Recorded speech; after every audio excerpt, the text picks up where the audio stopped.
Welcome to my tutelage. My name is Madeline and I am a tutor, although I do moonlight as a reader, and today we are talking about how to read more slowly. Yes, you heard that right. Last week we talked about how to read more quickly, and the internet abounds with advice on how to read more quickly, and it's a good skill to have. In college, when I was assigned hundreds of pages of reading per week, I had to be able to get through them all. But after college, I found that my habits of skimming and scanning constantly were getting in the way of my enjoying reading. So I had to unlearn some of those skills and let go of the pressures to read everything as fast as I could. It's commonly assumed that fast readers are smart readers. So when you're confronted with a difficult piece, your temptation might be to read faster to sort of reassure yourself that you can handle it, and that can damage your comprehension as well. Reading a text makes sense if you're reading it for information only, like a technical article, a news story, a Facebook update, or a text message. All of these can be read quickly for information. But I'd argue that many writers want their books to be read slowly. Life is too fast-paced as it is, without trying to read good books at breakneck speed. Many writers, past and present, have carefully chosen words to convey beauty, as well as information, and you cannot grasp the full meaning if you only look for the latter. Poets and philosophers use complicated language to force the reader to slow down and ponder.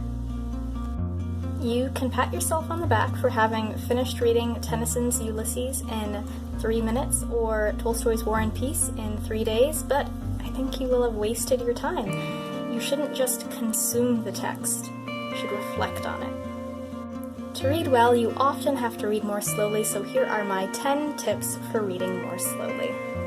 Number 1, choose something difficult. Complicated works keep me honest. I can read through something with simple vocabulary and simple sentence structure and pretend that I've really grasped the full meaning of it, but when I'm reading something by Milton or Plato or even C.S. Lewis, I have to slow down if I'm going to understand it, even at a more basic comprehension level, and that will help me slow down enough to really think about it as well. Number 2, choose a really good book.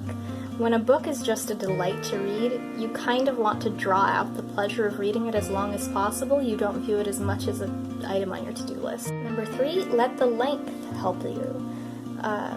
Maybe you tend to rush when you're reading a longer book because you're worried about whether you'll get it done on time. So then in that case, choose a shorter book. Or maybe for you, it's more that you rush reading short books because you think that you can get through them more quickly. So a longer book will persuade you that you're not going to finish it anytime soon anyway, so you might as well take your time. Number 4, read poetry. Especially if you're short on time, this is a great way to let reading slowly pay off quickly, because poets choose every word and every syllable very carefully to fit their meaning into like 10 lines of text. So even if you read for 10 minutes, you could still have read very slowly and ponderously a work of art. Number 5, read a book in another language. Obviously, this requires you to know another language, but you'll be practicing your second language and teaching yourself to read more slowly to make sure that you're getting it as you go. And also, many books that have been translated into English still have a better sense of what the author intended in the original language, and many great books out there still have not been translated into English. Number 6, read the book in an internal accent. In my How to Read More Quickly video, I talked about how you should not sub-vocalize when you read. You should not pronounce all the words in your head. This time, do the opposite. Read to yourself as if you're listening to an audiobook in your head. I did this for Jane Eyre once, and it was such a delight. Number 7, better yet, read it aloud. For nearly a year, my husband and I have been reading through Anne of Green Gables, and our busy schedules make it difficult to keep a consistent pace, but we've really enjoyed reading about Anne Shirley and her friends together, especially since it's his first time.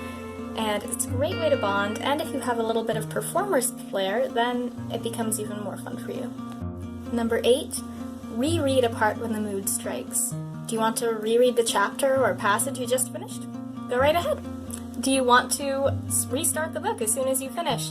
Nobody is stopping you. There are no deadlines. Take as long as you want. Enjoy it. Number 9, keep a commonplace book. A commonplace book is basically a journal that you fill with other people's writing. You will read more slowly and think about it more if you stop every chapter or every few chapters to write down the quotes that grip you. You can also interject some of your own thoughts and changing opinions as you go. It will help you get in the habit of just forming thoughtful opinions about the books you read. And finally, number 10, rate and review it. You've been reading with an eye to really understand and assess the book, so now as a reward for yourself, write a review. It can be brief or long, kept for private use, or posted online. I like to use Goodreads.com to write my reviews. It's a nice little place to keep track of all the reading that you do, actually. So those are my tips for how to read more slowly. If you like this video, please subscribe. I post new videos twice a month. And until next time, this has been my tutelage.